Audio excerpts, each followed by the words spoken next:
I was just gonna say, I mean, I think this team is a more well-rounded team than it was last year. The problem is that they just don't look like a team with an identity, and the turnovers killed them. So, I mean, if you look at the stats, it looks like we should have killed the Bucks. I mean, we had 385 yards total yards of offense. The Bucks had 246. I mean, it wasn't close. What killed us was red zone turnovers.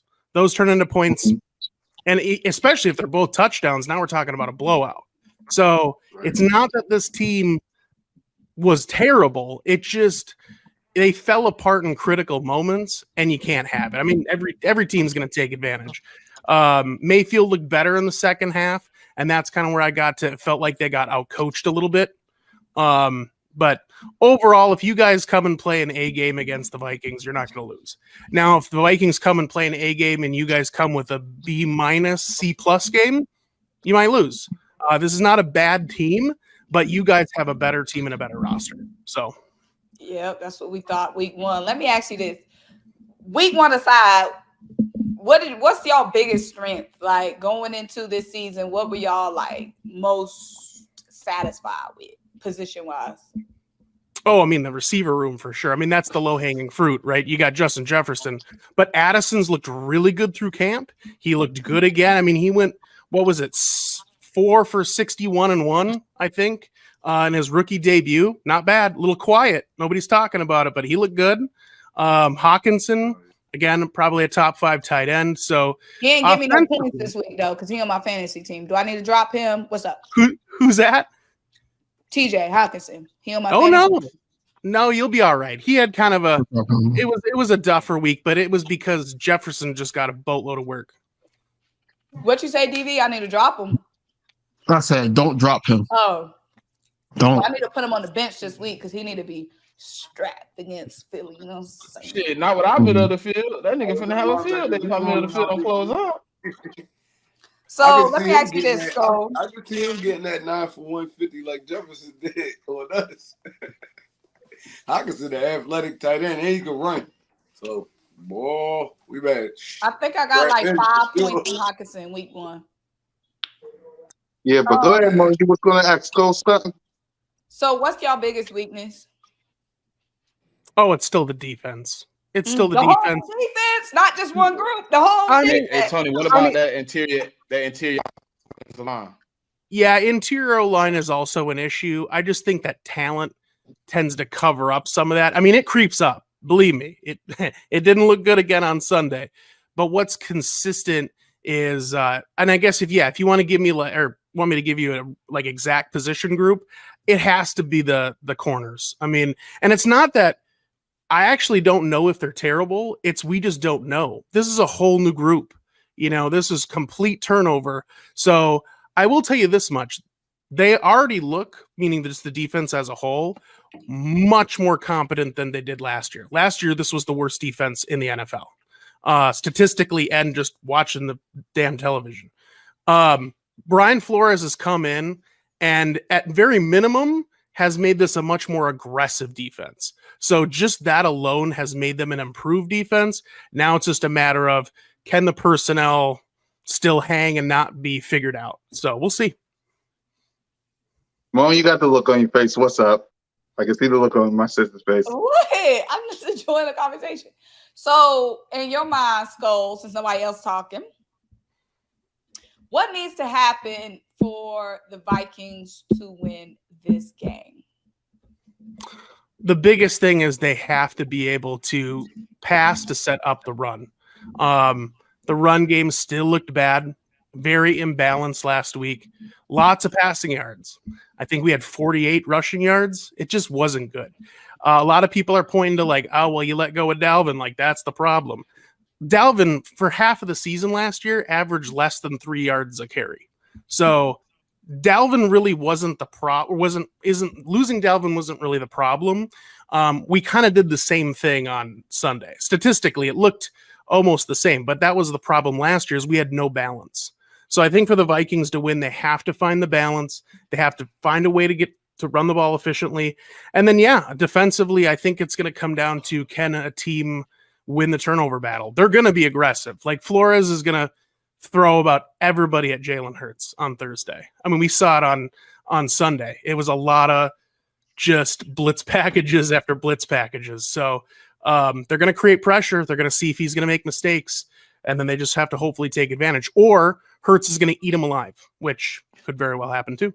I tell you though, Symone, if you look at their blitz rate, it'll tell you their secondary is lackadaisical because high blitz rate teams usually don't got great DBs, so they're trying to manufacture pressure to keep the DBs from getting exposed.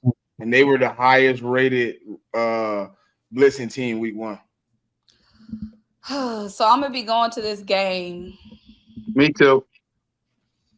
And I'm worried because my record at the link is a losing one. What's your record? 0-1. Well, you need to make it 1-1, God darn it. So if we lose this game, I already said I'm never going back. Never. So I'm kind of scared because we look crazy week 1, and now I'm going. Never's a little harsh though. I'm not going for a long time. I'm gonna go when the team bad again, because then we ain't got nothing to lose with me being there.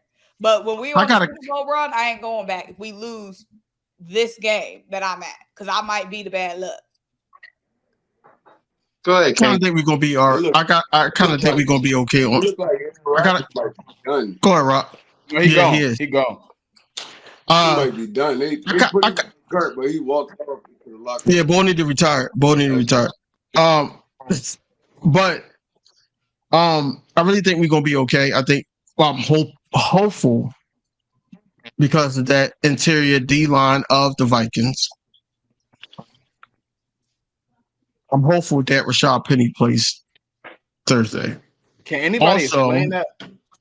Right, Boston Scott should have been on the bench, and Rashad should have been in. Anybody heard anything of why Rashad Penny was a healthy scratch? They didn't even ask him the question. They didn't even ask Nick Sirianni the question, bro. Yeah. But what I'm saying is that, my question is, I got a question. I got a question for our guests, man. Yep. Looking at both teams' game, week 1, how do y'all stop the interior defensive line of, the Jalen Carters and then Jordan Davis, who also had a monster game in week 1? How do y'all stop that? And then Fletcher Cox can just turn back to hands of Tom anytime he wants, it seems like. How do we handle it? Not well. Yeah. No, I mean the interior offensive line is they're not good. I would say if we're facing a good team in the trenches like you guys are, I would expect to see a lot of help. So you're going to see backsliding inside. You're going to see a lot of chipping. It's probably going to be, in a lot of ways, a huge benefit, obviously, to you guys. But because our strength, as I mentioned to Symone earlier, is our wide receivers, we're going to have to bring so many people in towards the line to help. I don't know if that's going to free us up to run a lot of routes on the outside. And so it could get really interesting. It's probably going to be a bit more of a conservative game plan for the Vikings because of that. So, hey, Tony, are y'all still running the I know a lot, maybe 2 years ago, y'all ran a lot of that bootleg scheme. Do you think y'all will bring some of that back? Yeah, they have to. And part of the reason is, and King just mentioned it, it's the fact that O-line sucks. So they have to roll Kirk out to buy him time. If all he does is sit in the pocket, which, by the way, is what he wants to do, he just doesn't have enough time. And it's unfortunate because Kirk Cousins, in my opinion, he's a guy that has all the tools. Just mentally, he gets rattled, and then he can't get through his reads and make that next read happen. He just doesn't have that gear. Now, if you give him all the time in the world, he'll cut you apart. He's got the talent. The problem is that he doesn't go off script well. So if you guys can get in his face, rattle him, it's going to be a long day. So how do you feel about Jay Jettas this time around against Big Play? It's hard to doubt Justin. There have been very few moments where I've thought, You know, at least after his rookie year, where I'm looking at these big matchups and thinking, oh no, he's going to get shut down. I don't put anything past Justin. He seems to find a way. Part of it is too, like, he's so good at being on the outside, but also running routes from the inside as well, or playing in the slot. Excuse me. So we move him around quite a bit and try to get him into these mismatches. So offensively, we scheme him all over the place. He's not just an outside receiver. So we'll see what happens. If he has a monster game and we lose, like basically what happened on Sunday, I don't really care, you know. And I love Randy. Like, I'm a big Randy Moss guy. He's my favorite NFL player of all time. But you know, one of the things that we remember as Vikings fans is we had what we called the Randy ratio, which was you got to get Randy the ball so many times, and that usually means a win. And I'll tell you, it's just stupid to play football that way. So I'm sure even Justin would say he would have rather taken half the yards that he got on Sunday and gotten a W. So we'll see what happens. At the end of the day, good corners and stuff, sometimes that helps free up other people. So I think your Hawkinson pick in your fantasy team might have a pretty good day on Thursday. Mm. So last year on that football fast too. So it might last year we were able to hold Justin Jefferson. I said he gonna get the football out of his hands fast. So it's probably gonna be the backs and Hawkinson. Yeah, because last year we were able to hold Justin Jefferson to 40 yards. Do you think that'll occur again, or do y'all have some type of way to scheme him open? Didn't I just ask that question? Oh, I don't know. I didn't hear you ask that question. Well, yeah, I guess you asked that question there. She asked that question there. How do you think your running game will assist you? You know, I seen it was kind of bad against the Bucks. Will it get better? It's hard to say. I mean, I honestly think that this team is just trying to figure it out. They're trying to figure out who the best back is to use on a consistent basis. My opinion is that I think this team is so used to having a bell cow back like we had with Dalvin. You go back before Dalvin, you got Adrian Peterson, right? I think that this team, if they want to get a better running game that is harder to predict, they're going to need to just admit that a running back by committee approach is better than trying to stuff Madison in on 75% of the runs. Because our backup, Ty Chandler, well, I don't know if I'd take him over a bunch of starters, is a still competent back. And he's different enough from Madison where we can do a lot of different things. So I think it should, but I think it's more up to the coaching. I got a question for the panel. How do you think that Sean Desai approaches like Darius Slay on Jefferson and things like that? Because like Tony said, they move him around. You know, I know they had him in a lot of zone week 1. I don't know how he's going to come in and approach it week 2 on a short week, and then also, you know, with the success that he had last season against Justin Jefferson, I wanted to see if they're going to have that same aggressiveness. Do y'all feel comfortable saying that Sean Desai would do that? I don't think you got a choice if Josh Jobe is starting. You gotta make Slay follow. You have to, bro. You gotta play zone with man. You gotta play man schemes with coverage over the top as the help.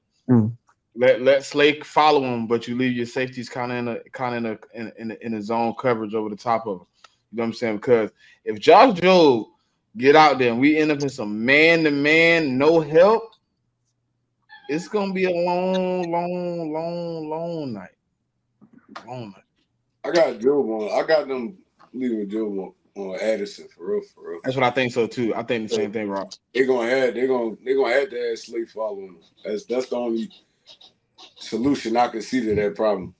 Because now, if you got Bradbury, you don't really got to travel Slay. You can, but you don't have to travel. Now you're gonna have to travel. You got to play. You go to the slot. You gonna have to travel because you know what?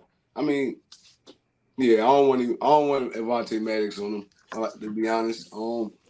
So I mean, the only thing I can see them really doing is you either double teaming out that zone. Like if he do come into the slot, you got couple dudes here, you're gonna have to let somebody else beat you or Slay traveling with him. That's the only two solutions I can see. Because if you let him get hot, boy, it's gonna be a long day. All day. Yep. Mom. Yeah, I agree. I mean, losing Bradbury, we gonna see. I mean, Josh was looking good, but could be a long night. N'Kobe gone. Bradbury gone. Yeah, I'm I with don't have you. to step up the bat, and we're gonna have to see what he really about. I feel Yep. like Hopefully our pass rush is on point. that's what I was gonna say. Jalen Carter was looking like the top pick. I feel like the pass rush should be fine. Jordan Davis was looking good. So hopefully we get that pressure up front. I'll be honest. I feel like our pass rush looked like shit yesterday. I mean Sunday. They looked like shit for like the first until the fourth quarter. Yeah, until the fourth quarter, they looked like shit. And you just standing there. He really was just statued in the pocket, just letting that junk loose. Wasn't nobody getting near him. Until down the stretch, they started to tune it up, but that wasn't what I expected. It wasn't what I expected at all. Because the Patriots, as for like the first quarter and a half, Mac Jones really wasn't getting nothing done. But once he start working, he started working. So it was like, I don't feel like I got, but we was rushing forward damn near the whole game. It was like, bro, like. But that's the Fangio scheme, though. I mean, but if we gonna play it like that, and you see it's going that way, you add an extra person, something like that, bro. You just don't. You gotta bring some fire. You gotta fire them up. Yeah. Bring some heat, something like Mac Jones is just standing there, bro, the whole game. I was getting pissed. Oh, you were pissed. You wasn't relaxed. No, I wasn't. I'll never relax during games. It's like, bro, I'll be about to throw my goddamn TV. But Yeah. once I process the whole thing, I'll be cool. The way he was, Yeah. the fact that came, the way he. All right, Coach Walt, you be safe, brother. All right, Coach Walt. But Mac Jones, because I going into the game, I was saying 5 sacks. I was talking all this yeet. What we get? 1, 2, 2, 3. 3. Got 3. It was 3 at the end. But yeah, it was towards the end. But Fletch, Jordan Davidson, Jalen, and Jordan Davidson, and Sean Reddick. Sweat had one too. Jalen Carter got one. Yeah, Jalen Carter got one. Jalen Carter, yeah. And Jordan Davis got a half with somebody. Didn't Jalen Carter get the game saving one? Yeah. Him and Josh Jones saved the game. That's what I'm talking about. I know Sweat had a sack in that game too. I think that was closer to the end too, though. Yeah, they was breaking towards the end, but that first half, he was just sitting back there, bouncing. Like what? I'm like, oh my God, you can't let Kirk Cousins get that much time. Two rookies on the O-line. Well, listen, the one thing that's a bright spot for me, and Tony might back me up, they were letting a guy in Vita Vea, who is probably one of the worst pass rushers, kill them. He was murdering the interior. He's horrible. Ain't he like 600 pounds? What? I'm being for real. Yes. I mean, but he is literally Vince Wilfork, and that man looked at like Ndamukong Suh the other night. Like, Tony, am I lying? He a bowling ball though, bro. Yeah, I mean the thing is our starting center went out on the first drive of the game, and yeah, our offensive line is a little suspect, and especially the interior. The edges are actually okay. It's the interior that's a little shaky. So then all of a sudden you go back and you lose a starter that already isn't that great. It was a recipe for disaster. So no, it was not great. I mean, the thing is too, they were bringing a ton of pressure. I mean, Bowles is he's another guy that's going to blitz a lot, and they know to attack that interior offensive line. So they were sending extra backers up there. Just to push. I mean, they don't handle, meaning the Vikings interior doesn't handle the bull rush well at all, which is the same as last year. So I'm telling you guys, I think if you can find a way to bring pressure consistently, I just don't know how you can lose unless there's a lot of mistakes that are made on your side of the ball. What I think got brought up earlier is that the Vikings probably know that that's the game plan, so they're going to do a lot of boots. They're going to do a lot of movement, a lot of quick passing, because they know Kirk's going to have no time. Speaking of Kirk Cousins, what's your fault? Hold on. Go ahead. Hey, Vinny. Thank Burrito. When I said Vita Vea, I didn't say he wasn't a Pro Bowler, but he's a Pro Bowl run stopper. He probably is one of the worst D tackles in pass rush. And he was, every time I turned the TV from one game back to theirs, Vita Vea was chasing Kirk Cousins like this. Yeah, so Hey, Symone, you know you big when you run like this. He moved like a slug. So, all right, let me get back to my question to Skull. Skull, your thoughts on Kirk Cousins? Your thoughts on Kirk Cousins as the quarterback of the Minnesota Vikings? Go ahead. Why are you asking about Kirk? I just want to know. Man. I just want to. Can a brother ask? Yeah, so I'm not a Kirk hater. I'm also not a Kirk stan. Like I try to be realistic about what Kirk is and isn't. Kirk Cousins is a talented quarterback. Kirk Cousins is not a top tier quarterback in this league. He's missing a gear that other top tier quarterbacks have. And actually, I think, Symone, you brought it up earlier. You kind of felt like Jalen was a little too passive about, hey, win's a win. That's my biggest issue with Kirk. Kirk is always like ho-hum. It's if it is what it is. We win, it's meant to be. If not, it's not meant. Like, no. Like, they're good quarterbacks in this league have an edge to them. They have an edge. They think they're going to win. They know they're going to win. Like, it's just a mentality you have to have at the position. Couple that with the fact that he's not super mobile, and I already mentioned earlier, he can't go off script. There's some issues. So the problem with the Vikings in their situation with Kirk Cousins is that they've got two really good scenarios and one horrible one. And the most likely scenario is the horrible one. Let's start with the ones that would be great. The Vikings go to the NFC Championship game, or they go to the Super Bowl. Highly unlikely, and I'm talking this year, because at that point, Kirk earned the job. I say he gets a contract extension. Can't really say he shouldn't at that point.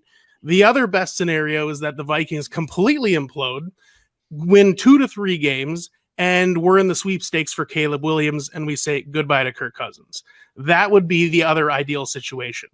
The most likely scenario, though, is that we end up somewhere around 500, and we don't know what the hell to do, because we're not picking high enough to get a top-tier blue-chip prospect at quarterback, but yet, what do we do with Kirk? Kirk's not horrible, right? Like, he's not the worst quarterback, but I don't know. So, as a Vikings fan, I don't know what to hope for. I suppose, Super Bowl run like we all do. But if it's not going to be that, I mean, look, if they fall apart, I'm going to hate it. But in the long run, it's probably what would be best for this team. So, first of all, I hate to jinx anything. So, since knowing the fact that y'all don't have a Super Bowl roster, would you want to tank? I'm being real. Like, come on. Go ahead, ask him, man. I'm cool with it. Go ahead, ask him. She see me shaking my head. I'm saying, knowing that you don't have a Super Bowl roster, what would you want to tank? Because that is an interesting scenario, because keep going to the wild card round, losing in the wild card round, maybe making it to divisional, keep going 9-8, 10-7, and not resulting in G. Would you want to tank and get those upgrades? Because Jay Jettis is young. You got Hawkinson. You got Addison. Y'all got some pieces. But the man that's toting that rock just... Yeah, it's a good question. I think that hoping for a tank is hard for any fan to do, right? Like, I sat through the 3-13 Christian Ponder season. I think that was 2013. I'm sorry, Tony. Yeah. He So came from my college. I'm sorry. well, Florida State. Yeah, he came from Florida State. I sat through it. I still watched every game of that season, but did I enjoy it? No, it was horrible. So no, I would not want to hope to tank. It would be more of a positive collateral damage, we'll call it, for them if they did tank and we were able to get, a high end prospect. I tell you this much, and this is a little bit of a sidebar. Watched a little college football over the weekend. I don't think I want Drake May. I didn't think he looked that great. But that's just me. His stock is on the spiral towards the ground. Yeah. And against App State, come on. 2 weeks in a row, though. The week before, they ain't look that good either, Tony. Yeah, and I hate to say it because I'm originally from North Carolina. I do live in Minnesota. I am stand up. Yeah. And Where so you from? I'm from like the Southern Pines, Aberdeen area, like not too far from Fayetteville, which is like Vietnam. Shout out J. Cole. Yeah, yep. But yeah, so I mean, at the end of the day, this team, it needs to figure out what it's got to do at quarterback. The problem is there isn't any good answers, and they're certainly not sitting behind Kirk. I mean, we all know who Nick Mullins is.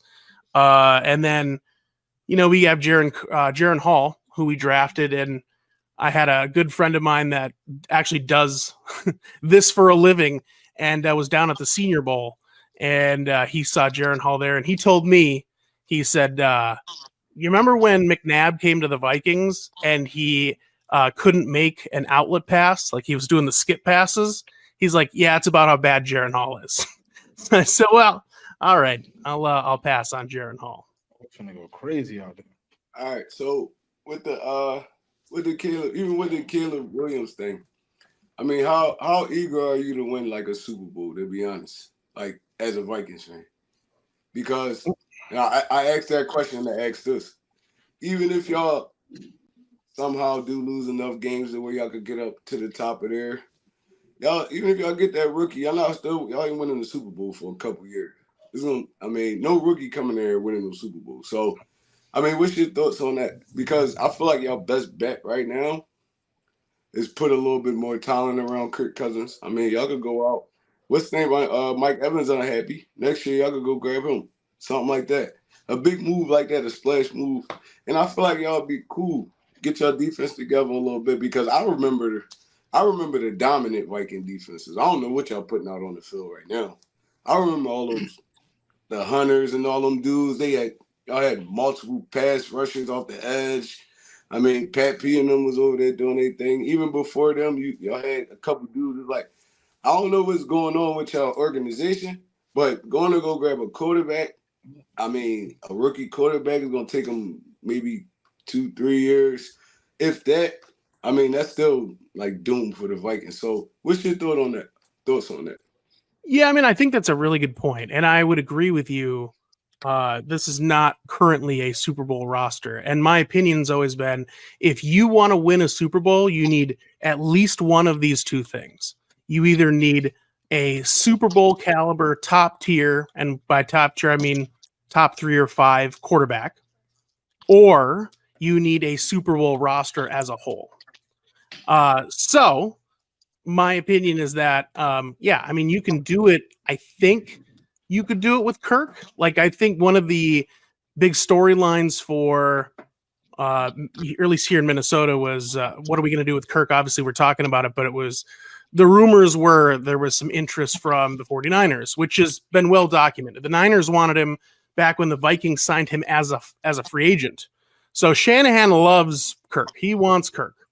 And it was funny because a lot of the Kirk lovers here would say, well, you watch, Kirk Cousins going to go to the 49ers and win a Super Bowl, and then who's going to be laughing? And I thought to myself, nobody. Like, he should win a Super Bowl in San Francisco. Like, that's a Super Bowl roster.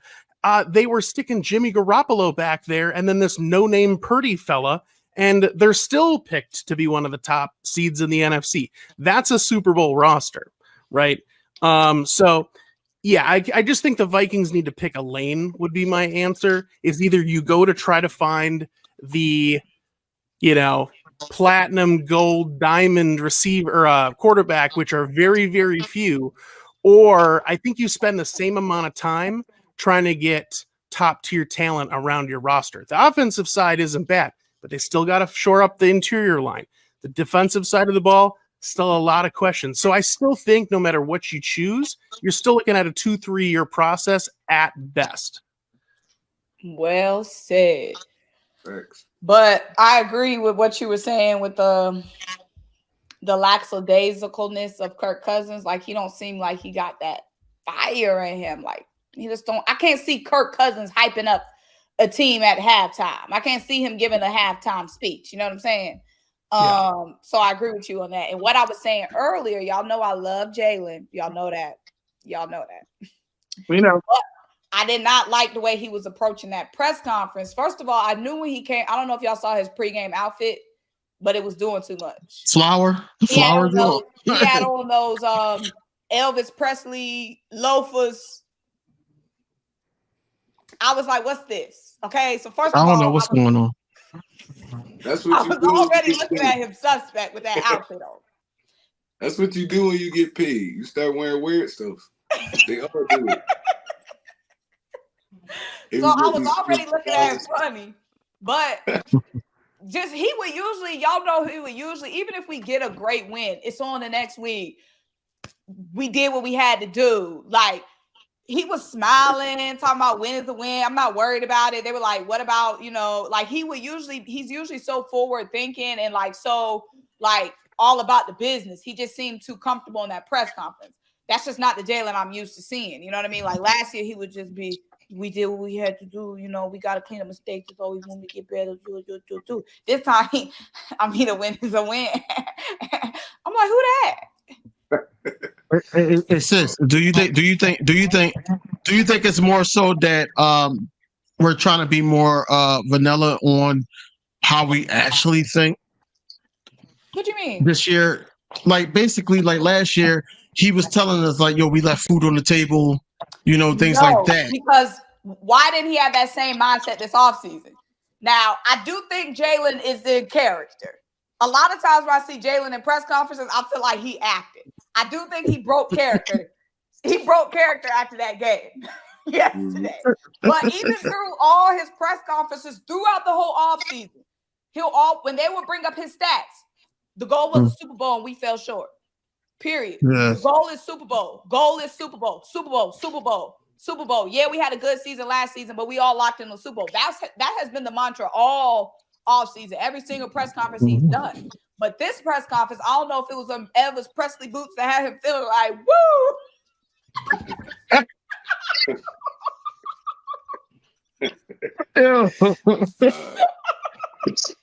Lay off my quarterback, man. That's our quarterback. I feel like the attitude's still the same. I mean, the way y'all looking at it is like he looking at it like how basically I am. This is week 1. We're gonna get it together. But in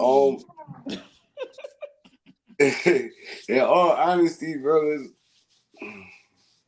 Hey, show enough. That's my biggest problem. Show enough. Hearing all that robotic answering bull jump. Yeah, that's why I feel like he's acting. Like, no way somebody is that stoic, bro. Like, he gotta be in character. Like, that's what I'm saying. I want to hear you cuss somebody out. No, he ain't gonna do that. Not yet. I need to see a little anger though. I need to see I just need that much, just a little bit. I want to hear you go in there and Jameis Winston interview. Just cuss everybody out and leave. I want to see that one time. I want to see that one time. Man, you're a robot, hey, Rock. bro. Hey, Rock. He gonna have to get a white tee for the Poppy store to do that. He gotta get a white tee. Right. He got going there with his Dewey on, with the white tee coming out to his knee. Right. Bro, he got to go there just snap on. Hey, we want the same thing Tony want. Tony, right. Yesterday I seen Kirk Cousins get mad after that first pick. Whoever that dude was he was talking to on the sideline, he was cussing him out. Yeah. So did you like seeing Kirk on Netflix? I mean, it reinforced the way I already kind of thought about him, to be honest with you. I mean, and again, he doesn't seem like a bad guy. Like, he doesn't come off like a person you'd hate, at least not from me. He seems like a nice enough person. I mean, he's a little boring, but whatever. But he doesn't seem like a jerk or something like that. But yeah, I mean, I think it was cool to see, like, it's always, I don't like, maybe cool is the wrong word, but like interesting to see the behind the scenes. I knew he was dealing with some injuries, but it's always interesting, these guys and what they go through. And that's not Kirk Cousins specific, just like all NFL players, how much they get, dinged up throughout the year. But overall, I mean, like I said, it reinforced what I thought about Kirk. Here's a small little piece that I pointed out to a few people for me. So one of the things that I think Kirk struggles with is that inner voice that gives him doubt. This isn't going to happen. Maybe I throw this interception. I don't know if we can win this game. Like, all those intrusive thoughts that I think kill his confidence, especially late in games, or when just pressure hits. There was a clip of us when we came back from 33-0 against the Colts last year, biggest comeback in NFL history. And we're kicking a field goal to win the game. And it's like a 44-yard field goal, right? In overtime. And they showed Kirk, and he's, of course, mic'd up because he's one of the people on the show. And he's like, it's too far. It's too far. We're not going to make it. And I'm thinking to myself, like, you don't say that. Like, that, you're not saying that on the sideline. Like, that's no. And that's what I mean about the mentality. Like, even just use the show. Watch Patrick Mahomes. Mahomes has all the confidence, and he should, right? He's on top of the world. He's a young guy, right? Oh yeah, we know. All right. Not too much on Mahomes, guys. Yeah, not too much of the Patrick Mahomes talk, okay? I'm just saying, guys that are in that stratosphere, you look at a guy or any of the top tier quarterbacks, there's just a sense of a bit of arrogance that you almost have to be elite at that position. I'm going to dominate you. I don't just want to come out and win. I want to just murder you. I mean, like, not to, I want to basically, put the foot on the gas and not let up. And that's the killer instinct that a lot of these top tier quarterbacks have. Kirk doesn't have it. Kirk gets in his shell. He doesn't. And then there's doubt. So for me, I think that's where he falls short. And the show, again, kind of a little bit reinforced that to me. Likable guy. He seems like a good dad. But at the end of the day, he kind of is who I thought he was. So what's your NFC rankings? I know it's only week 1, but where you see everything standing, like, for the top 10? Yeah, that's a really good question. Wow. I'm going to have to think about that for a second. I would say in the NFC, for me, I'm not going to put too much stock in some of these games from week 1. So for me, it's still Eagles at number 1. Oh, you just saying that because you on the show. No, I mean that. I actually mean that. Because there's a huge drop-off once we get past number 2, in my opinion. We go Eagles 1. I think after that, it's got to be Niners. And then after that, boy, we really get into some interesting rankings. I don't even know if I can go through 10 because I think it's going to be. So are you buying into what you think about the Lions? Are you like buying into them or what? No, I'm not buying the Lions yet. The Lions kind of got gifted that win. I mean, they had no Kelsey, no Chris Jones, and without a pick 6, they didn't get in the end zone since the second drive in the first quarter. So I'm just saying they backed into as much as the Vikings lost that game to the Buccaneers. That was about how much the Chiefs lost that game to the Lions. I mean, it just was a lot of unfortunate things that happened. Drop ball. Your division counterpart made them go get Chris Jones. Damn it. Yeah, I mean, right, I think right. The Lions will be a better team, but people forget, like, the Lions, until they prove to me that they are an organization that can sustain winning, you got to show me more. One game and a great offseason. You know who also wins a lot of game ones and wins a lot of off seasons? The Browns. So it's Mhm. just I'm not going to hear it until they get to 6-0, 7-2, like something where I can go, oh, okay, like this team has something. But I'm a seller until they prove me otherwise. Oh no, So, I feel like with the Lions, huh? the way they ended the season and started this season, I believe in them. Like, Yeah, that talent, they loaded down. they loaded up. They Loaded already up the had year the before. offense. Yeah, exactly. They loaded up the year before, and this offseason too. I feel like they trending up. To be honest, I'll put the Lions in the NFC. I'll put them in the top 5 right now, for real. I'll put them in the top 5 until they start losing again and stuff like that. I'll put them in the top 5 because I don't think that's a bad spot. I think they ended last year on like a 4-game winning streak, right? Mm-hmm. So Something like I that. don't know. Yeah, something like that. And then they still got they receiver, the receiver from Alabama is still out. He didn't even make his debut to like week 5 or something, right? J-Mo. He won't be in until week 7 because he got caught in that 6 weeks out. gambling stuff. Yeah. So he's out for He got 6 caught in that games. gambling. Yeah. So, from a non-biased perspective, what you think about the little boys? Cowboys? Non-biased? Dominant. The Cowboys or the Giants? There's only one little boy. Hold on, listen. I don't call the Cowboys the little boys. I call the Giants the little boys because their name is Giants. They should be little boys. They should change their Bro, they the name. midgets, bro. They the midgets, bro. But the Cowboys, The Giants aren't even worth discussing. the Cowboys, Nah, just that shit. they were victors of circumstance. The game and the team they played was shit water. I said non-biased.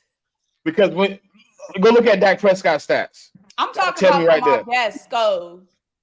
But I'm Well, 40-0. I mean, Giants looked it bad, bro. They looked it real bad. I'm not even talking Are we about talking like little boys? I know we only have one game, so I'm not even talking about like just based off week 1. I'm just saying like Yeah. based off the The offseason. Giants look like the Giants look like the Bears last year. We know the Giants gonna roll over. We know that. Roll over. So I need to see the things that live out there in Arlington one more time against somebody that actually play football. But I'm saying from a real Giants game aside, pretend like it's week 0. What y'all think about the little boys? They gonna be a threat? Dak Prescott. They always gonna be a threat, man. Because they always gonna be a threat because Dan Quinn, they got Michael Parsons on that defense, they got Diggs on that. They always gonna be a threat. I don't think they're gonna beat us, but I think they always gonna be a threat. Can we sweep Yeah. them this year? Because I'm tired of that. I'm tired of it. I want the sweep. I want the sweep too. I'm sorry.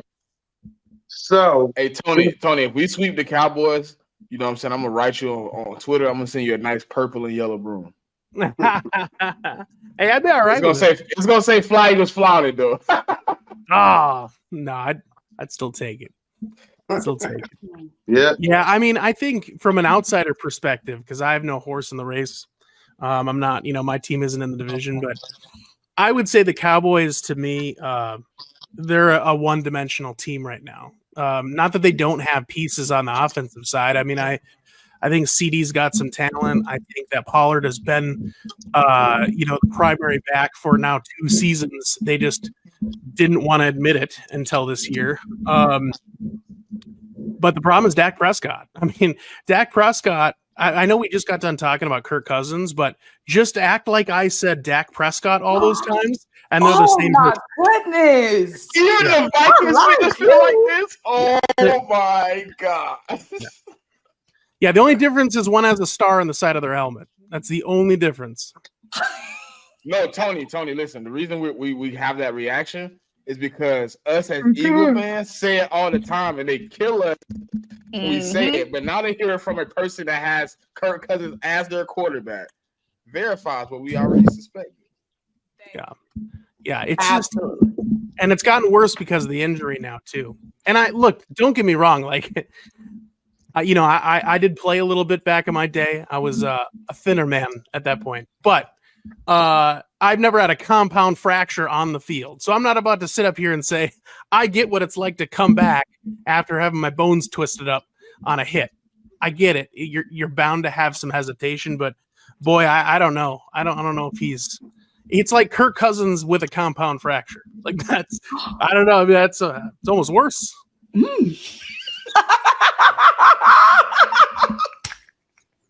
He clipped that left, man. He's supposed to clip that part. Right, we need that part. Like He's supposed what? to clip that. So Damn. who would you take? Vikings Who would you fan take call him right Kirk now? Cousins. Would you take Dak or Kirk Cousins? I'd take Kirk Cousins. Storm. Wow. Kirk. Yeah, I mean, it's close. Don't get me wrong. I'm not saying it's head and shoulders. I'm just saying if you had, Wow. if What I is had it to about choose Kirk one, that you would take over Dak? The turnovers. probably the gun shyness of that injury. Yeah. And the interceptions, the million interceptions. Kirk, for a lot of things, he doesn't throw a lot of interceptions. I know we had this last week, but generally speaking, I mean, his interception to touchdown ratio is pretty good. After he The left only problem I Washington, have with Kirk Cousins, Tony, is in those big games that they don't play well in, he turned into Alex Smith. That's the same with Dak. Nah, Dak turned into like somebody totally different. He turned the ball over. He's scared. Alex Smith at least checking the ball down. That's what I'm saying. Kirk Cousins instead That's of trying big plays to Justin Jefferson like you've been doing all year, you check down to TJ Hawkinson for 3 yards when you need 15. Like that's the type of stuff he does. No, Dak Prescott thinks he's a star and takes off running in the middle of the field Well, he with no got to all timeouts. his helmet. When you take off in the middle of the field with no timeouts left and you slide and now you can't spike the ball, get a field goal, you go home in the divisional round. Or you throw 2 interceptions in the fourth quarter with the game on the line and you get sent home. Kirk Cousins does the exact opposite. He doesn't take chances in the big games and then he loses and his stat line is like 10 for 17 for 33 yards. I'm gonna say what I'm gonna say Dak got over Kirk Cousins is Dak don't get gunshot when he get hit. So Kirk Cousins, once you start hitting him, he Carson Wentz for real. Once you start hitting Kirk Cousins, he turn into Carson Wentz. He start throwing all these bad footballs. He's seeing ghosts around him. Then at least Dak still stand in there and throw that joint. I'll give him that over Kirk Cousins. Yeah. So, Yeah. who you think is the worst fan base? The little boys or us? neither. The Packer fans are the worst. I think it's the Patriots fans. I hate Patriots. Patriots fans are bad. They I used to feel be like good. Niners right now. The Niners. It's the Niners. The Niners. I thought it was The the Niners. Cowboys, but it's the Niners. Yeah. Yeah, I mean, I know it's we're all a little biased towards the teams we face all the time, so we got to hear from their fans. But I can't stand Packer fans. The worst. That's what makes me hate that team. It's not even the team itself. But I mean, I actually have had a pretty good experience with most Eagles fans. I went to I'm dating myself here, but I went to the 2007 playoff game at the Metrodome. You guys killed us. We got to the playoffs with Gus Frerotte at quarterback. Tavares Jackson was hurt all year, and I remember that. they decided to start Tavares, who hadn't started a game in like 10 games. It was like, why would you start the quarterback that hasn't played, didn't get you there? But anyway, but no, so we went down, we tailgated and all that, and there was a bunch of Eagles fans that I met, and everybody was having a good time. We ate some food together. You know how football is. So Broke bread. broke some bread. Yeah, we didn't have any issues. I mean, I saw a few fights, but that's like every game. So Yeah. That Oh, makes me Symone, feel the better dude showed enough. He said he was talking about what Trey Rock said. He said Dak is standing there and throw a pick. yeah, I was gonna say I think Look in the comments. He said what we call that, by the way, you were explaining it earlier with Cousins. Yeah, that's Conserva-Kirk. That's what that is. He gets, when he gets rattled, it's all check down city. That's all it is, because he doesn't want to make mistakes. When he was in Washington, he did have an issue with protecting the ball. When he got to Minnesota, he was under Mike Zimmer, and Mike Zimmer for those that you don't know, hated the fact that we took Kirk Cousins in free agency. He did not want Kirk Cousins at all. So basically the message to Cousins was, you take care of the ball, and that's all I want you to do. Just don't make mistakes. My defense will take care of it. And Kirk, man, he just went in his turtle shell for years, and it made him a better quarterback from the protecting the ball standpoint. The problem is now we just need him to sling it like a little more, and we got a little bit more of that last year. It looked, but man, he looked like old Kirk this last Sunday for sure. Yep. So let's go ahead and make our predictions for this game. Skull Purple. You want me to put a score on it? Yep. I'm going to say it is an Eagles win. I think you guys are going to win this game 28-24. God dang, you got my heart going through another attack. My heart can't take 28-24. I think you guys get up big early. What you got, Mom? Go ahead. Go finish up. I'm sorry. The night, huh? No, you're good. I was just going to say, I think you guys go up big early and then you let off the gas, and then the score probably looks better in the end, kind of like the Patriots game. But at the end of the day, I think you guys probably, I wouldn't be surprised if you guys get up something stupid like 20-0, and then all of a sudden we try to claw back and it's just not enough. Mom? It's hard for me to make a prediction because that team, I don't know them. I don't know what to expect from them. I don't. So it's hard to make a prediction. Like, identity all over the place. People in press conferences breaking character. It's a lot going on. You know what I'm saying? A lot of injuries. I don't know if Desai gonna do what he need to do. I don't know if Brian Johnson gonna be back on that bull. I don't know what Jalen gonna wear pregame. He gonna have on them Elvis Presley shoes again, or what's going on? DV, you gotta send him a shirt, DV. You is not gonna stop with this Jalen Hurts outfit. DV, you gotta send him a shirt. That flower. You try to walk in all serious with them shoes on, but that flower dude, man. That boy had the Purple Rain flower collection shirt on, and you heard his heels though. Click, click, click, That click. man said Purple Rain flower suit on. You wild, DV. Yo, he had that joint on, man. He was strutting too, man. I'm gonna go. I think it's gonna be. I don't know, y'all, because again, I don't know what we gonna look like. I can't make no prediction. The stuff wasn't happening. We'll just say, we'll say for Moan to be determined.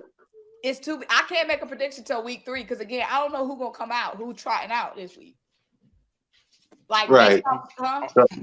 Somebody else, go ahead. Go ahead, Kenny. Man, what all said about week 1, how we felt, I don't think we got it all off our chest. But the things, that was said, I'm going to give a score prediction of 30-17. Philadelphia Eagles winning at home. And that's just rallying off of, the home crowd. I really think that it's going to be a lot to handle for Kirk Cousins and that offensive line. Also, I just think that, Jalen Carter is going to follow up his week 1 performance. I don't know if we're going to see Fletch, but I do think it's going to be, one of those things, just like Tony said, that we're going to go up big. We're going to go up like 16 or 20, 16 to 20 range. And then, they're going to try to claw themselves back in, but we're going to get some defensive stops, some key defensive stops to keep this thing close. And we're going to get out there with a win. And we're not going to feel so salty about this win that we did last week. I really think that it's going to be like that. And then, we can prep our breaks because now we got a long week to prep. Some guys can get healthy. We just got to put it all out there. And, hopefully Brian Johnson come out, get the gumbo that we got and put this thing together. Like we know that, how it can get together. And that's what it is. So 30-17 for me. Smitty? Okay. Hold on. Mon said to be determined. Tony said what? 28-24. 31-17 for you, right? No, 30-17. 30-17. Facts. Yeah. I got us 35-24.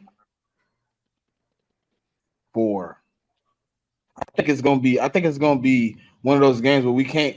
I don't think we stop the bleeding in the middle of the field that easily, man. It don't 3 days, you don't change the bleeding, man. That shit was too open. Everybody that wanted it and they mama in the middle of the field. You could have brought your grandma out there in a wheelchair. She would have caught balls in the middle of our field last week. So I think we're gonna be able to. We're gonna have to stop the bleeding late, somewhere in that third quarter. Crazy. Yeah, in a hover round too. She could have been in a hover round catching them things in the middle of the field. But it would have been no pressure. But yeah, that's what I got us. 35-24. Trey? All right, so it's the home opener for us. So y'all know the link gonna be rocking. Oh yeah. I'm gonna be there. Mo's gonna be there. I hope all y'all be there. Don't lose, Eagles. I'm telling you. I think they're gonna come out and feed off the energy of the crowd. And they're gonna have a way better outcome than they had last week. So I'm gonna go 31-24. Because if they bring that sorry ass pass rush like they did last week. I mean, Kirk Cousins is stationary, but you let him stand back there long enough, he's gonna carve you up. We gotta get a little bit better on the offensive side of the ball, like creating explosive plays. We looked horrible in that category last week too. So I don't know, man. It's kind of up in the air. So I'm gonna keep it close, just like I did last game. Hopefully we get the win. Yeah, and for me, it's like I'm 3-1 going into the link last year. The only loss I had was when I went to the Washington Commanders game. So I really don't want to leave out of that stadium unhappy. So please give me a 30-17 win at least. I want to leave out of the stadium happy. I was 3-1 last year.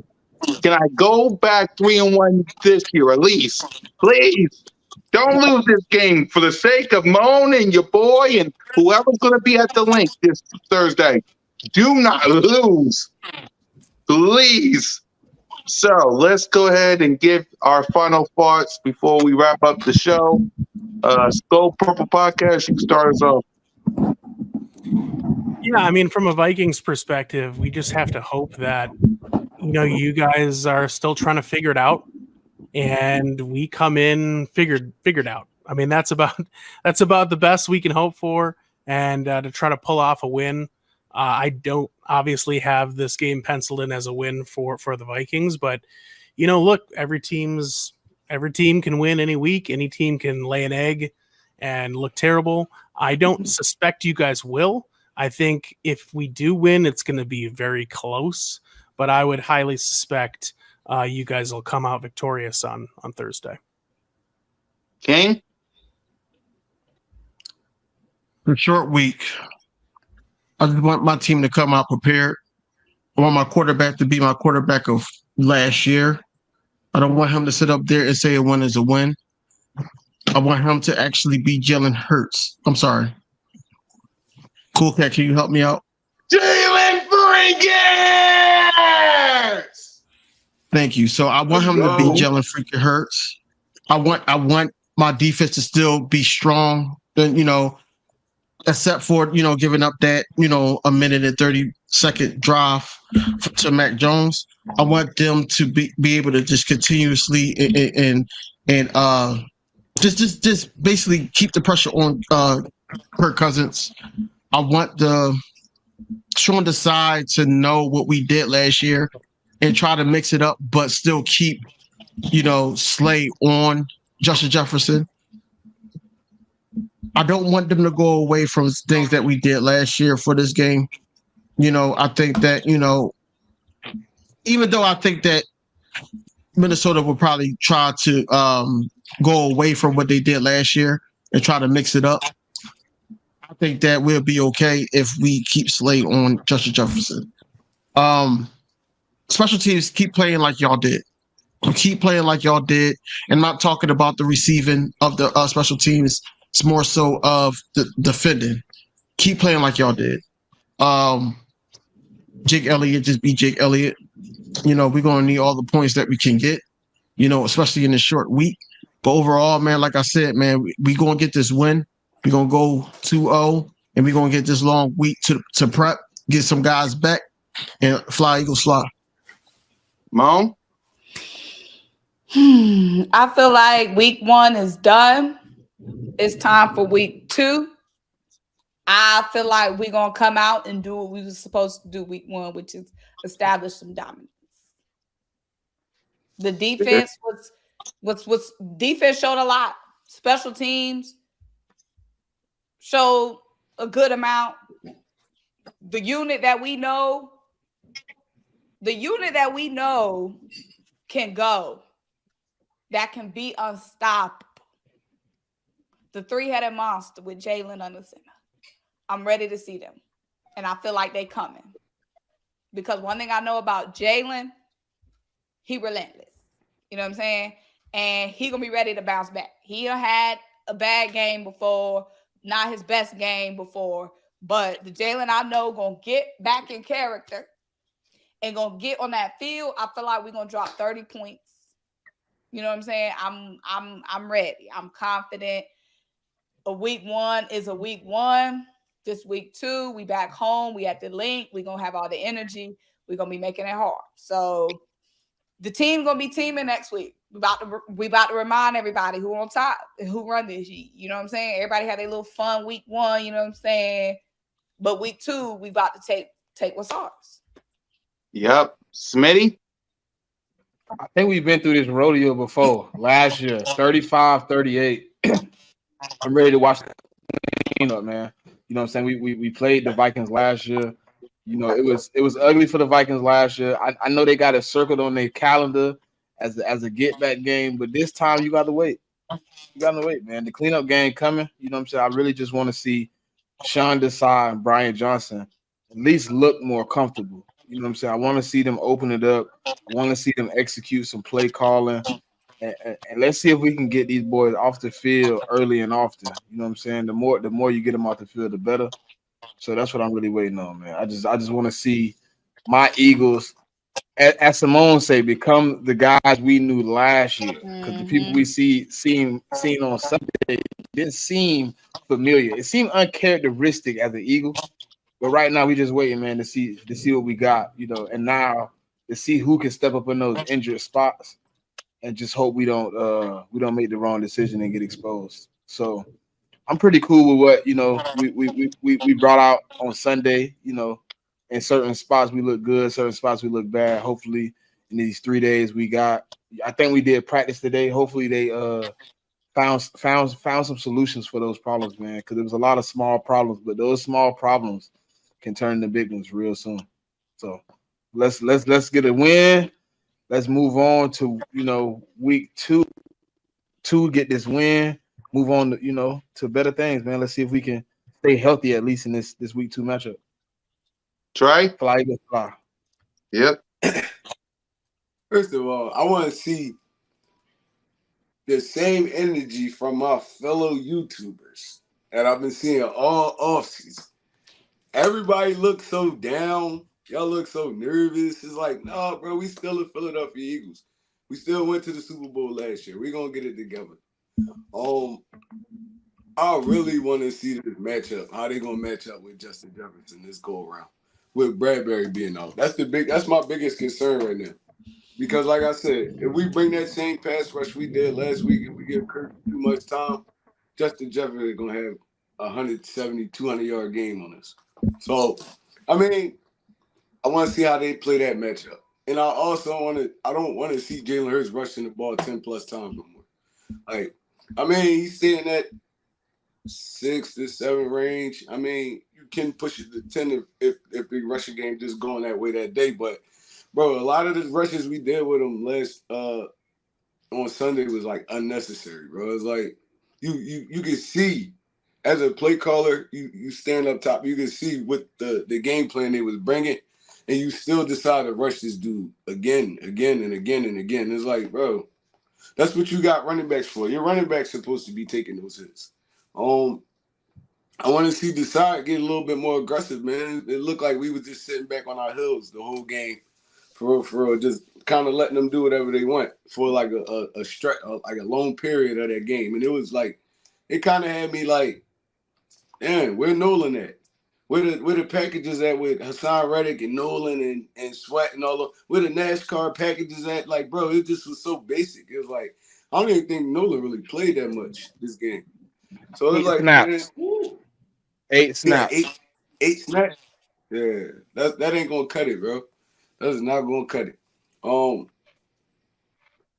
What I've been saying about Jordan Davis all season, it rare too. But the dude really, he's not a pass rusher, bro. He's a run stopper. And the Patriots wasn't even really running the football, so he was like kind of like useless on the field at times. It was like you just taking up a gap that nobody's running to. So it's like, I mean, we gotta get our little packages down, packed and stuff like that. And that's gonna come over time, man. Like, I feel like our pass rush gonna be straight. I feel like our secondary gonna be straight. The offense gonna be straight. I mean, we gonna be good. We gonna win this game. It's gonna be at the link. The link gonna be jumping like it always do. I mean, then this is how we gonna get our feet back under us. That's all I really got to say. Yep. And for me, leave no doubt, because everybody's laughing at you at our expense. The Cowboys are laughing. The 49ers are laughing. The media is licking their chops because we look horrible in this game. They're all laughing. Leave no doubt against the Minnesota Vikings. Everybody in the mama saying, does the Philadelphia Eagles got Super Bowl hangover? Does the Philadelphia Eagles, is Jalen freaking Hurts regressing? Leave no doubt. You're at the link. The most magical place on earth, Lincoln Financial Field, with the best fans in America. I will be attending. Moan will be back up there attending. We'll all be back up there. Leave no doubt. Because if you play like you did week 1, y'all better find a new place to have NovaCare Complex, because them boos is going to be raining faster than the rain.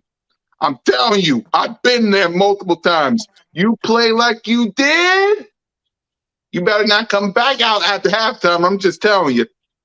I'm telling you. So with that being said, we thank Skull Purple Podcast for joining our vet session and the BOBS session with us. So we'll see you guys next Monday. So for Moan, King DV, Smitty, Skull Purple, and Trigger Trey, it's your boy Mizzy Miz Cool Cat Kanye. You represent the birds. Fly, Eagles fly. Lights out.